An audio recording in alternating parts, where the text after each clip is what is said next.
দেখেন আমেরের জীবনে অনেক বড় স্বপ্ন ছিল, সে হজ করতে যাবে, সে কাবাগর তাওয়াফ করবে, এটা তার স্বপ্ন ছিল। এবং গত পরশুদিনই তার হজের ফ্লাইট ছিল। সে যখন এয়ারপোর্টে আসলো, পাসপোর্টে নিরাপত্তাজনিত কিছু সমস্যার কারণে তাকে একটু দাঁড় করিয়ে রাখা হলো। সমস্যার সমাধান যখন হলো, তাকে যখন ছেড়ে দেওয়া হলো, তখন আসলে অনেক দেরি হয়ে গেছে। কারণ আমেরের সাথে অন্যান্য যে হজ যাত্রী তারা এতক্ষণে বিমানে উঠে গেছে এবং বিমানের দরজা ভিতর থেকে বন্ধ করে দেওয়া হয়েছে। তখন সেই এয়ারপোর্টের অফিসাররা সেই পাইলটের সাথে কথা বললো, পাইলটের সাথে যোগাযোগ করলো, পাইলটকে বলল যে দেখেন একজন হজ যাত্রী নিরাপত্তাজনিত কিছু সমস্যার কারণে বিমানে উঠতে একটু দেরি হয়ে গেছে, তাকে একটু বিমানে উঠিয়ে নেন, সে বিমানে উঠতে পারে নাই।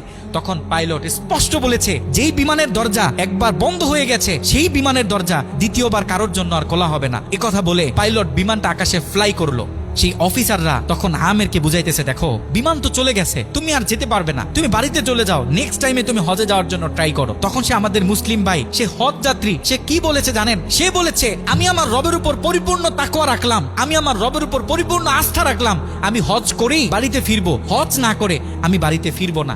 কথা বলে সে এয়ারপোর্টে দাঁড়িয়ে রইল। ঠিক কতক্ষণ পর সেই বিমান থেকে এয়ারপোর্টে মেসেজ করা হলো যে বিমানের ভিতরে যান্ত্রিক সমস্যা দেখা গিয়েছে, খুব ইমার্জেন্সি বিমানটা সেই এয়ারপোর্টে ল্যান্ড করতে হবে। বিমানটা যখন এয়ারপোর্টে ল্যান্ড করা হলো, যান্ত্রিক যে ত্রুটি, এই ত্রুটিগুলো যখন সমস্যা সমাধান করা হচ্ছে, তখন সেই অফিসাররা সেই পাইলটের সাথে কথা বলেছে যে দেখেন কোনোভাবে এই যাত্রীটা একটু নেওয়া যায় কিনা, সে তো হজ করার উদ্দেশ্যে বাড়ি থেকে বের হয়েছে, সে তো বাড়িতে যেতে চাচ্ছে না, হজ না করে তাকে একটু নিয়ে নেন। তখনও সে পাইলট বলেছে যে না। কথা বলে সে পাইলট আবারও বিমানটা আকাশে ফ্লাই করালো। তখনও সে অফিসাররা আমেরকে গিয়ে বোঝাচ্ছে। আমের তখনও বলতেছে আমার রবের উপর আমার পূর্ণ আস্থা আছে, আমি তো আমার রবকে চিনি, সে আমাকে হতাশ করবে না, সে আমার মনের আশা রাখবে, আমি হজ করেই বাড়িতে ফিরবো।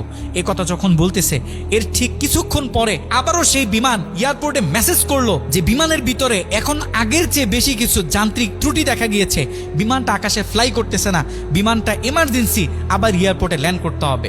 বিমানটা যখন এয়ারপোর্টে ল্যান্ড করলো, তখন সে পাইলট নিজে বিমান থেকে নেমে সে অফিসারদেরকে বলতেছে সে হজ যাত্রী কই, যাকে ছাড়া আমরা মক্কার উদ্দেশ্যে রওনা দিলাম, তাকে আমার হাতে তুলে দেন। আমি যতটুকু বুঝতেছি তাকে ছাড়া এই বিমান যতবারই আমরা আকাশে ফ্লাই করব, মক্কার উদ্দেশ্যে রওনা হব, আমার মনে হয় না যে এই বিমান স্বাভাবিকভাবে মক্কাতে গিয়ে পৌঁছাবে। তখন সে পাইলট সে আমেরের হাত ধরে নিজে নিয়ে সে বিমানের ভিতরে বসিয়ে দিল।